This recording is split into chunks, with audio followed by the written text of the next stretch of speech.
Boa noite, irmãos. Estamos de volta, aqui no nosso encontro de segunda-feira, na nossa reunião de estudos. E hoje nós vamos falar sobre uma médium muito conhecida no mundo espírita, que foi Elizabeth Desperance, ou Madame Desperance.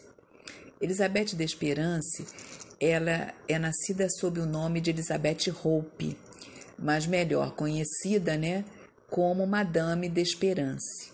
Nasceu no dia 13 de maio de 1849, em Edimburgo, na Escócia, e desencarnou em 20 de julho de 1918, aos 69 anos, em Leipzig, na Alemanha. Filha de um comandante de navio, passou a infância num velho casarão no leste de Londres, que no passado pertencera à família Crowell. Foi nesse período que começou a ver espíritos que circulavam no imóvel, mas ninguém mais via, desacreditando-a e censurando-a por essas referências. Na adolescência, entre os 13 e 14 anos de idade, o fenômeno levou a que vivenciasse dificuldade de relacionamento com a sua mãe, que a julgava louca, o que lhe abalou a saúde. O retorno do pai nesse período levou o que, diante da sua palidez e magreza, este a levasse consigo, Então, quando o pai voltou e ele se viu diante da palidez e da magreza dela, ele levou-a consigo no navio em uma viagem ao Mediterrâneo. Ao final desta viagem, a jovem vivenciou uma vez mais o fenômeno, visualizando um veleiro fantasma que atravessou o navio do pai, deixando-a em pânico no primeiro momento e depois deprimida diante da incredulidade do pai e da tripulação. Após o retorno, a jovem passou 2 anos na escola, período durante o qual não registrou visões.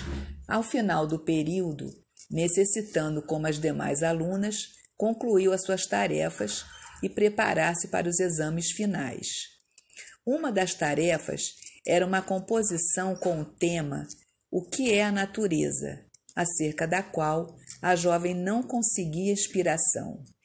Nas vésperas do dia da entrega, sem ter concluído o trabalho, tentou passar a noite escrevendo, sem conseguir.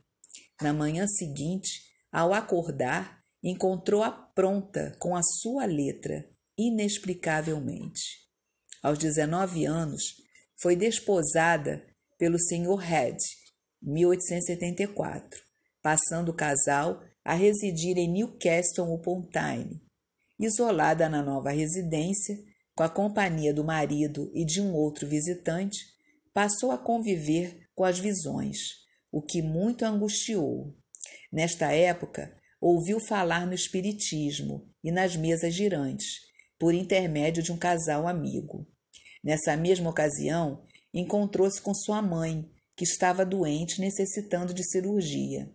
Elizabeth encontrava-se há algum tempo sem notícias do pai, cujo conselho urgente ela necessitava para o tratamento de sua mãe. Consultando então a mesa, esta informou corretamente o paradeiro do pai, fornecendo inclusive o nome da embarcação a bordo da qual se encontrava, o Lizzie Morton, em Suância. Posteriormente, outros fenômenos se registraram, tornando-se patente a mediunidade de Madame Desperance. Em busca de um modo mais rápido de comunicações, ou que melhor resultado produziu, foi a psicografia, passando nesta etapa a identificar-se os espíritos que acompanhavam aquele grupo familiar de estudos. Com o domínio da psicografia, Desperance começou a perceber figuras luminosas no ambiente, que começou a desenhar. Tendo a notícia se espalhado na comunidade, diversas pessoas procuraram assistir às sessões, na esperança de obterem retratos dos parentes e amigos falecidos. Entre estes visitantes, destacou-se Thomas P. Barcas, Thomas P. Barkas, ele era membro da Sociedade de Geologia de Newcastle, na Inglaterra. Ele estudou os fatos espíritas durante 8 anos antes de pronunciar-se sobre a sua autenticidade. Uma revista espírita da Inglaterra, em uma revista espírita da Inglaterra, de grande circulação na época. Então, primeiro ele estudou bastante, né? Ele observou bastante antes de se manifestar sobre esses fenômenos nessa revista de grande circulação na Inglaterra. Era muito amigo do grande mestre Alexander Aksakov, que também era um grande cientista, né, que estudava a Madame d'Espérance, fazia as experiências com ela, passando a inquirir os espíritos, quer dizer, o Barkas, né? Ele passou a inquirir os espíritos sobre assuntos científicos. O nível de resposta era muitas vezes superior ao próprio Barkas.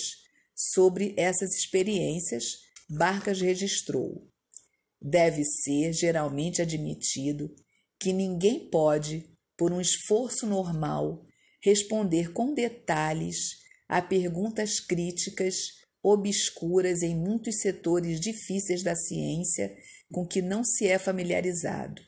Além disso, deve-se admitir-se que ninguém pode ser normalmente e desenhar com minuciosa precisão em completa obscuridade, que ninguém pode, por meios normais de visão, ler o conteúdo de uma carta fechada no escuro, que ninguém que ignore a língua alemã possa escrever com rapidez e exatidão longas comunicações em alemão.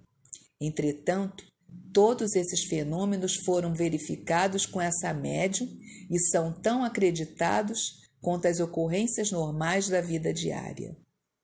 Elizabeth d'Espérance, ou Madame d'Espérance, ela foi uma médium de grande projeção, tendo servido de instrumento para as pesquisas encetadas por muitos sábios de sua época.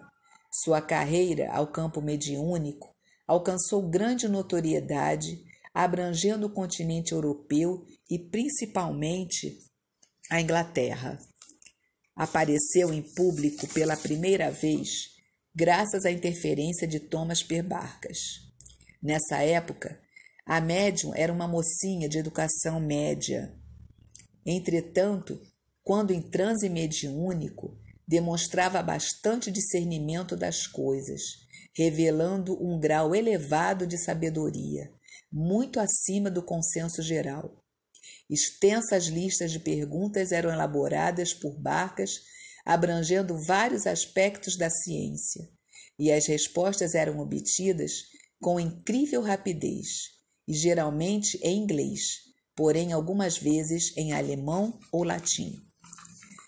A médium viveu em meio dos casos, mais estranhos, desde a mais tenra idade. Suas faculdades mediúnicas foram das mais portentosas e se intensificaram com o decorrer dos anos, especialmente no campo das materializações, onde conseguiu resultados verdadeiramente impressionantes.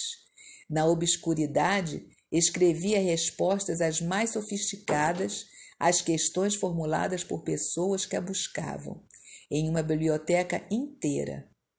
Tais indagações eram formuladas de forma aleatória, em inglês, alemão ou latim, e mereciam respostas no mesmo idioma, sem qualquer espécie de erro de estilo ou de gramática.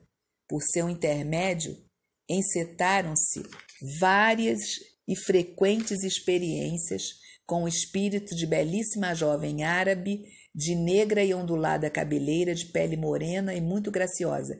Essa materialização dessa mulher era a sua guia espiritual, que se chamava Yolanda. Então, sempre que ela materializava, sempre que vinha essa figura feminina, era de Yolanda, que era sua mentora espiritual. Demonstrou notável capacidade nos fenômenos de materializações, principalmente na formação de plantas, que passavam a ter prolongada duração e que eram colocadas em jardins. afirmou o Dr. William Oxley, que conseguiu, por meio da médium, a materialização de 27 rosas e outras plantas em uma só sessão. Dentre essas plantas, salientava-se uma cujo nome científico era Ixora crocata, que foi colocada numa estufa e ali viveu cerca de 3 meses, quando então murchou. Oxley também presenciou a materialização com grande nitidez de uma jovem de rara beleza, a qual, após apresentar-se em toda a sua magnitude, começou a desmaterializar-se, a começar pelos pés, como se for uma estátua de cera, colocada sobre uma placa quente. Vários outros comentários de Oxley estão contidos em sua obra Revelações Evangélicas. O conde Alexander Aksakoff também realizou várias pesquisas com a famosa médium, obtendo resultados os mais positivos, o mesmo sucedendo com o professor Betteroff, catedrático de Química da Universidade de Petersburgo. Madame d'Espérance publicou muitos artigos na imprensa espiritualista. 3 anos após ter publicado a sua autobiografia, que se chamou Shadowland, que era... esse nome era... está na tradução aqui em português, tá? Foi publicado por Northern Light. Então, a biografia dela era Shadowland, tá? Adoeceu gravemente após um acidente em 1893, durante uma sessão em Helsinqua.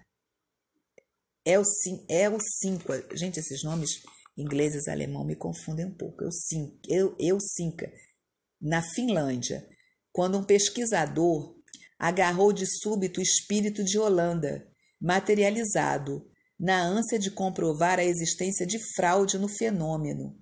A súbita desmaterialização do espírito e o reflexo decorrente no organismo da médium deixaram sequelas. Com a eclosão da primeira... Então, ela ficou gravemente doente depois que esse desavisado cientista agarrou essa materialização da Yolanda, que aí a desmaterialização foi rápida, né? E como essa materialização decorria do seu corpo físico, ela ficou com sequelas, o qual ela adoeceu gravemente. Com a eclosão da Primeira Guerra Mundial, em 1914 a 1918, encontrando-se a residir na Alemanha, viu-se praticamente prisioneira. Todos os seus papéis foram confiscados, inclusive o manuscrito de um segundo volume do Shadowland, aparentemente destruído. Madame d'Espérance é autora espiritual do romance A Noiva, ditado ao médium Jairo Avelar. Alexander Aksakoff descreveu em seu livro Um caso de desmaterialização parcial, uma sessão extraordinária, no qual o corpo dessa médium dissolveu-se parcialmente. Comentando o fato, observa ele: o fato frequentemente notado da semelhança da forma materializada com a médium tem aqui a sua explicação natural, como a forma é apenas um duplo da médium. É natural que ele tenha todos os aspectos. Em sessão de 28 de julho de 1890, na presença de Aksakoff e do professor Betteroff, um lírio dourado de cerca de 7 pés de altura foi materializado. Foi conservado durante 1 semana, durante a qual foram tiradas 6 fotografias e depois dissolveu-se, desaparecendo. Aksakoff rende um alto tributo a ela como mulher e como médium. Diz que, tanto quanto ele, ela se achava interessada em acertar, né, em achar a verdade, submetendo-se de boa vontade a todos os testes que lhe impusesse. No último capítulo do seu notável livro, Madame d'Espérance, o assunto sobre o ataque à materialização de Yolanda é citado, no que ela conclui: Os que vivem depois de mim talvez venham a sofrer quanto eu tenho sofrido pela ignorância das leis de Deus. Quando o mundo for mais sábio do que no passado, é possível que os que tomarem as tarefas na nova geração não tenham que lutar como eu lutei, contra o fanatismo estreito e os julgamentos duros dos adversários. Então, Madame Desperance, ela era uma médium de efeitos físicos muito conhecida e muito solicitada pelos cientistas da época, né? Como o Barkas, o Alexander Aksakov e muitos outros, né? Que presenciavam essas materializações que ela fazia e que eram, assim, extraordinárias, né? Como esse lírio que ela materializou de 7 pés e que chegou a durar uma semana e depois sumiu, né? Chegou a ser fotografado e tudo, e depois ele desapareceu, como as rosas também, que duraram 3 meses e depois murcharam e sumiram também. Não chegaram a sumir, as rosas murcharam mesmo. Então ela era uma médium muito solicitada, uma médium de efeitos físicos muito diferenciado, e ela agia sempre voltada para o bem. Ela queria encontrar a verdade, né? Servir de experiência para que a verdade fosse encarada, para que a verdade fosse descoberta dentro do espiritismo, né? Ela queria ser um instrumento para as pesquisas desses cientistas e que essas pesquisas trouxessem a claridade ao espiritismo, a verdade que eles estavam procurando, né? Que esses fenômenos não eram farsas, não eram ilusões, eram fenômenos reais, né? Que acontecia com ela ali sem ela forçar nada, era natural. Era uma capacidade que ela tinha da mediunidade dela. Então, foi uma médium que ajudou muito nos estudos do espiritismo e trouxe grande bagagem para que hoje nós tenhamos todo esse conhecimento espírita através desses cientistas, tá? Então, vocês vão ficar agora com um vídeo breve falando um pouquinho mais sobre essa mediunidade de efeitos físicos, tá? E citando também esse caso da Madame Desperance, da Yolanda, tá? Uma boa segunda-feira para vocês. Fiquem com Deus, um bom final de segunda-feira, que vocês tenham uma semana de muita paz, de muita harmonia, uma semana abençoada. E na semana que vem, se Deus quiser, nos encontraremos novamente estudando mais um pouco sobre vultos ou conhecimentos de fatos espíritas, tá? Fiquem todos com Deus e uma boa semana para todos. Fiquem em paz.